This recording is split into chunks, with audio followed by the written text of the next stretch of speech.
Telecafé presenta Una luz en el sendero. Una palabra de esperanza para un mundo necesitado de amor. Una luz en el sendero. Un cara a cara para vivir e iluminar la oscuridad de la vida de aquellos que amamos.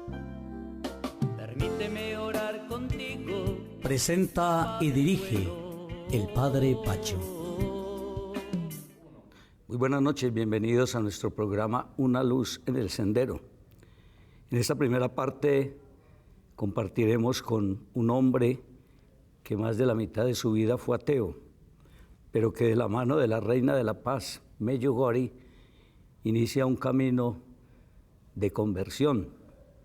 Un hombre que como científico y creyente ha podido tener la gracia de estudiar más de 6 hostias consagradas y demostrar desde la ciencia la presencia viva de Jesús en su cuerpo y en su sangre. Ha dado más de 2.500 conferencias en los 5 continentes en las últimas décadas. Es doctor en psicología con maestría en psicología clínica y salud mental. Tiene un trabajo muy profundo en la neurociencia, en el impacto de las emociones en nuestra salud. Se especializó en medicina psicosomática, neuropsicofisiología cognitiva y bioquímica. Es también licenciado en filosofía y ha escrito numerosos libros y hoy sigue escribiendo algunos volúmenes de ellos. Algunos años atrás tuve la oportunidad de entrevistarlo en este mismo programa y nuevamente tenemos la riqueza y yo diría que la gracia de Dios de poderlo tener con nosotros. Bienvenido, doctor Castañón, a nuestro programa Una luz en el sendero, que hemos querido llamar Milagros Eucarísticos, una realidad innegable y actual. Un saludo cordial a usted, padre, a su programa, a toda la audiencia. Estoy siempre contento y complacido de estar en Colombia. He venido algunas veces a Pereira y para mí siempre es una gratificación compartir con ustedes, así que me pongo a sus órdenes. Más de 40 años ateo y hoy con una profunda experiencia del amor de Dios en su vida. ¿Usted por qué se peleó tantos años con Dios? Yo he nacido en La Paz, Bolivia, y me he educado en un colegio católico. Terminado el bachillerato, viajé a Europa, mi padre era diplomático, e hice la licenciatura en Roma, pero me gustaba mucho la filosofía y conocí la filosofía de Jean-Paul Sartre, premio Nobel de Literatura, y lo que en esa época al que llamaban en esa época el Papa del existencialismo ateo. Me atrajo su responsabilidad social porque él combatió mucho la guerra de Vietnam, la injusticia social, las nuevas generaciones estaban cambiando. Él apoyó mucho el famoso Mayo francés del año 1968. Entonces yo me acerqué a él y a su filosofía por el compromiso social. Me gustaba cuando decía que nosotros éramos jóvenes y éramos libres, pero el tener libertad no te autoriza a hacer lo que quieras, sino que tu libertad la debes usar de manera responsable, porque lo que tú haces afecta al otro. Entonces yo he sido ateo por cultura, por ideología, pero nunca me he peleado con Dios porque no lo conocía. Y lamentablemente la educación de la escuela católica me formó más en la bioquímica, en la biología, en la matemática, en la literatura que en la religión. Es indudable, doctor Castañón, que de alguna manera los formadores a uno lo marcan en el pensamiento. Esa mujer tan brillante como maestra de neurolingüística, lo mismo que Jean-Paul Sartre con ese existencialismo, seguramente lo llevaron a tener como ese distanciamiento entre ciencia y fe. La doctora Rita Levi Montalcini, que fue la persona que inspiró mi formación neurocientífica, ella decía que pensar en el espíritu era una ingenuidad. Ella era atea, pero en los laboratorios, en los ambientes científicos, yo estuve con ella en el Consejo de la Ciencia. Ella ya había ganado el premio Nobel, trabajaba en Estados Unidos, pero en esa época ya llegó a Roma donde yo ya tuve los encuentros con ella, pero ninguno. Sartre sí escribió, por ejemplo, él decía que la existencia precede a la esencia, o sea que no hay nada esencial en el mundo, no hay una causa, somos seres echados al mundo y forjamos nuestro destino mientras vivimos a través de la existencia. Él sí hizo planteamientos de Dios, pero Rita Levi no, simplemente le interesaba la ciencia, pero ignoraba totalmente a Dios, a pesar de ser de origen judío. Su apellido Levi es totalmente judío. Entonces, yo he escrito 2 libros, uno se intitula Cuando la palabra hiere, que me tomó 17 años de trabajo e investigación, y otro que se intitula Cuando la palabra sana, que me tomó 8 años. Entonces, yo he escrito cómo la palabra impacta nuestro cerebro, cómo crea huellas neurales, grafos neurales, donde se queda la información y actuamos en función de eso. Entonces, tanto la palabra como las actitudes, las imágenes que ustedes también emiten, todo eso impacta el cerebro, crea modelos de aprendizaje, aprendemos y nos comportamos en consecuencia. Los maestros afectan nuestra ideología. ¿Usted cree, doctor Castañón, que Dios va tocando a la persona en cada momento, así como lo hizo con San Pablo, como esos toques sutiles de Dios? ¿Usted cuándo empezó a experimentar esos toques de Dios? Por supuesto, con la oración de su mamá, que estaba siempre allí de rodillas orando por usted. Algunas personas me dicen, estuve discutiendo con mi hijo porque él ya no va a la iglesia. Yo siempre aconsejo que la gente comprenda que no es uno, no es el papá, no es la mamá, ni siquiera el sacerdote el que convierte a una persona. Quien actúa en la conversión de una persona es el Espíritu Santo, pero necesita intermediarios, intercesores, como puede ser el sacerdote, la madre de familia, el amigo. Mi madre oró por mi conversión 25 años y entonces además lo sé con toda precisión porque entre las cosas que yo empecé a investigar fueron las apariciones de la Virgen. Y una vez se apareció la Virgen del Perpetuo Socorro en Miami a una mística que yo conocía y le dijo, di a mi pequeño que él se ha convertido por las oraciones de su madre que yo y mi hijo hemos escuchado. Ahora mira cómo me sirve. Entonces esa oración sí sirvió, pero siento, Padre, que el impacto, el toque o la inspiración que venía del Espíritu Santo llegó muchas veces a mi vida, pero no le hice caso. Por ejemplo, yo postulé a la dirección de una clínica en Alemania. Yo tenía 29 años de edad, era ateo. Gané el concurso para ser el director de la clínica, pero me hicieron un problema porque los alemanes decían, para trabajar necesitas permiso de residencia. Entonces, cuando yo iba a pedir el permiso de residencia, me decían, necesitas el permiso de trabajo. Y entre ellos se pasaban y nadie decidía. Y yo me acuerdo que salí a mi balcón y tuve una experiencia espiritual muy profunda. Era totalmente ateo en ese momento, pero yo sentí como que algo trascendente, algo especial estaba sucediendo. Y se resolvieron todas mis dificultades y me puse a trabajar como director de la clínica durante muchos años. Entonces yo creo que sí hubo muchos momentos en los que el Espíritu tocó mi puerta, tal vez entró 1 metro, pero yo no tenía conciencia de esto y la conciencia recién llegó a los 44 años. ¿Por qué hay esa tendencia, doctor Castañón, del ser humano de ser tan escéptico? Como que esa dimensión espiritual como que en muchos no entra. Yo soy especialista en neurociencias, en neuropsicología clínica y conozco más o menos por qué unas personas pueden pensar de una manera o de otra. Por ejemplo, la doctora Levi era una doctora muy valiosa. Ella descubrió cómo crece la neurona, por eso le dieron el premio Nobel. Y a ella le importaba el bien de la gente, ella hacía mucha obra social, pero no en nombre de Dios. Entonces, si alguien hablaba de Dios, para ella era como hablar de geografía o de historia y luego pasar a otro tema. Entonces ella no era contraria a eso.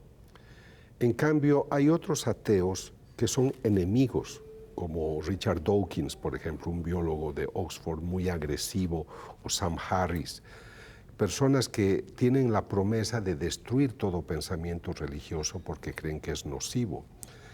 Pero en el común, yo creo que los que estamos formados en la ciencia creemos en la verdad empírica que podemos tocar, pesar y medir y experimentar como variables. Esta es la causa, este es el efecto. Entonces, si no entra dentro de esa categoría, uno piensa que es una metáfora. A mí, por ejemplo, mi mamá antes de viajar, como yo era de Bolivia, pero iba a visitarla para Navidad y volví a Alemania, me daba su bendición. Pero yo no entendía su bendición, era una expresión de cariño, yo no me planteaba el tema de Dios. No estaba cuestionando de manera susceptible, simplemente era un signo que no significaba nada para mí. Yo me he especializado en toxicodependencias en una de las mayores universidades de Estados Unidos. Es una de las 10 mayores universidades. Entonces, ahora yo vuelvo por allá y saben lo que hago. Y no les interesa el tema porque creen que hablar de Dios es absurdo, que no existe. Pero cuando termina la jornada de estos grandes profesores, porque es gran universidad, se salen donde las brujas que están leyendo la bola de cristal, están leyendo las cartas, te leen las manos. Y yo les digo, ustedes me impresionan. Hay un Dios que se presenta de otra manera, más digna. Yo soy tu colega, te puedo dar datos maravillosos. Te vas donde la gitana, te vas donde la bruja. O sea, ¿dónde está tu cerebro racional? Yo le invito al doctor Castaño para que vamos a un primer momento de descanso y regresemos con este programa. Permíteme orar contigo. Permíteme orar contigo. A veces se quiere creer, doctor Ricardo, que la única verdad solamente proviene de lo que tocas, de lo que ves, de lo que mides. Por allá Max Planck, a principios del siglo XX, usted ya lo decía en alguna de sus conferencias, descubrió el quantum, esa unidad de energía, introduciendo la ciencia en ese mundo subatómico, y allí a la ciencia le tocó como empezar a asumir como una actitud de humildad. Me alegra tanto, padre, que usted hubiera pensado en estos temas, porque creo que ha tocado un tema esencial también, muy bueno y oportuno para su audiencia. Pienso que desde el siglo XVI, XVII, empezó el hombre con este despertar racional. Y la fe se fue debilitando, porque ya se buscaban razones experimentales para todo. Antes se pensaba que, por ejemplo, el corazón latía o el corazón circulaba, la sangre circulaba en nuestro organismo, en su fisiología, porque Dios le estaba soplando a cada persona, ¿no? Entonces, el hecho de despertar al racionalismo impactó mucho a la gente. Es verdad que las actitudes de la autoridad de la Iglesia sobre el pensamiento de Galileo Galilei o de Kepler hizo de que la gente fuera muy crítica y dijera por qué la Iglesia censura a los pensadores en vez de iluminar su pensamiento y caminar juntos. Entonces, creo que desde el siglo XVI, XVII ha habido un despertar rebelde hacia lo que es la verdad espiritual, y la verdad espiritual científica, que es el empirismo, sobre todo a través del positivismo, el neopositivismo, se ha vuelto un dato científico casi indiscutible, y hoy se piensa que la única verdad proviene de la verdad natural, la que pesa y mide, y se ha soslayado en gran medida todo lo que es la revelación, la fe espiritual. Entonces, en el ambiente científico, por ejemplo, si yo le hablo de los 200 mayores científicos del mundo, premios Nobel, premios de la ciencia, 90% de ellos no creen ni en Dios ni en la naturaleza espiritual. Son famosos y forman millones de jóvenes lejos de Dios. Así que hay un prejuicio muy grave. Cuando yo entro al ambiente, trato de proponer una visión complementaria o sea, la razón natural, es la plataforma que nos ayuda a entender la verdad sobrenatural. Pero no creo una contradicción. Otros sí, unos dicen no puede ser, absolutamente. Pero ese ya no es el punto de vista de la ciencia en sí, sino de los científicos, que van con sus propias huellas neurales, con sus ideologías y dicen esto es así o esto no es así. Yo he tenido algunos diálogos muy profundos con ateos y le digo, estoy impresionado que escribas tantos libros, has estudiado el griego, has leído la Biblia en tantos idiomas, porque quieres demostrar la no existencia de Dios. Entonces, ¿por qué te ocupas tanto de alguien que no existe?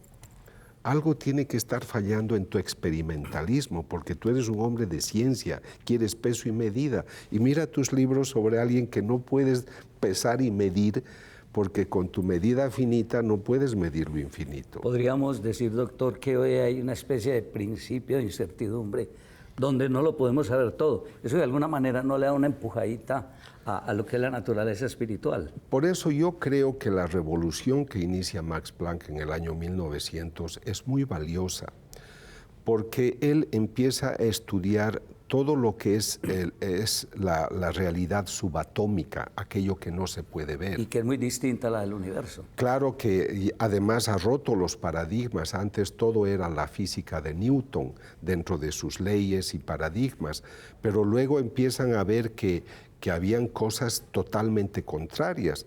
Por ejemplo, nosotros en ciencia decimos, esta observación es única desde este punto de vista y es así, peso y medida 2 más 2, 4. Pero en el mundo subatómico, por ejemplo, la trayectoria de un cuerpo puede cambiar de un momento a otro si tú cambias el lugar de la observación. Y por eso puede ser interesante decirle a su público que todos hemos escuchado lo que es la partícula de Dios. Se llama la partícula de Dios porque es una partícula que realmente es inimaginable y es el principio que nos ayuda a demostrar cómo de lo que no podemos ver con el ojo desnudo puede conformarse aquella masa que luego podemos ver. Cuando el profesor Higgs le dijo al profesor Stephen Hawking que había una partícula invisible que era el origen de la masa y que él quería demostrar su existencia, Hawking, el astrónomo británico, le dijo, nunca vas a demostrar, y apostaron $100 de que nunca demostraría. Cuando el profesor Higgs, gracias a todos los recursos que hay en Europa, demuestra de que existe esa partícula, le llama a Hawking y le dice, bueno, he perdido contigo solo $100.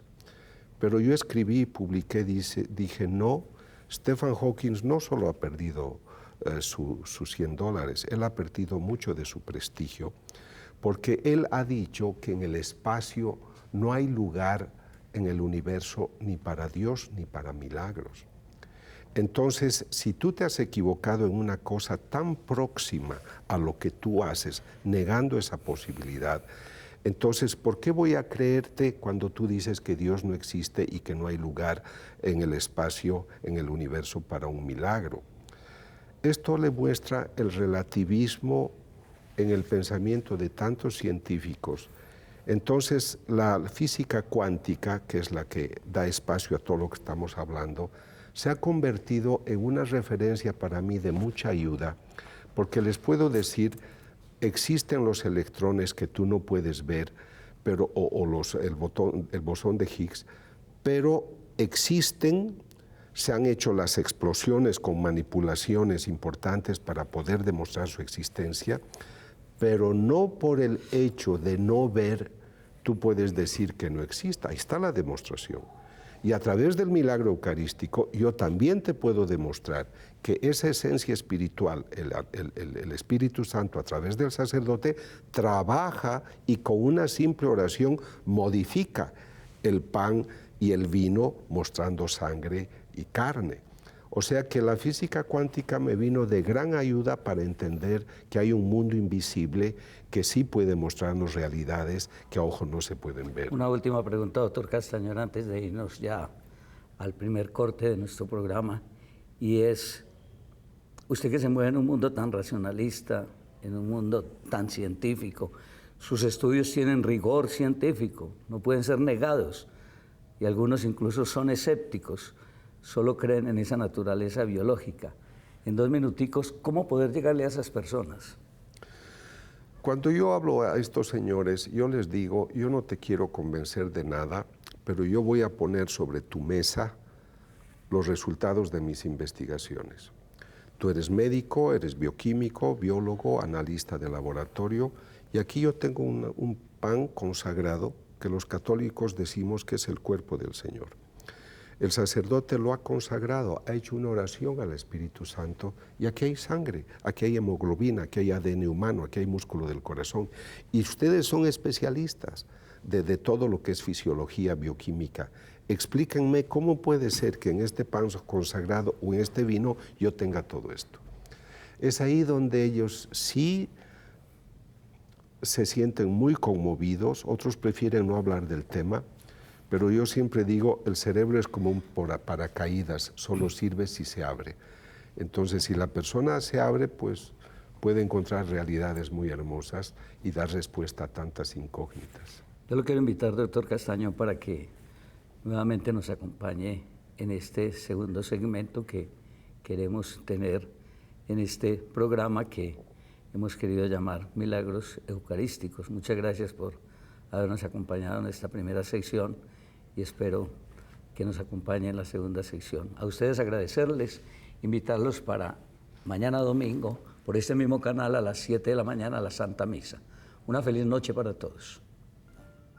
Una luz en el sendero. Una palabra de esperanza para un mundo necesitado de amor. Una luz en el sendero. Un cara a cara para vivir e iluminar la oscuridad de la vida de aquellos que amamos. Permíteme orar contigo. Presenta y dirige el Padre Pacho.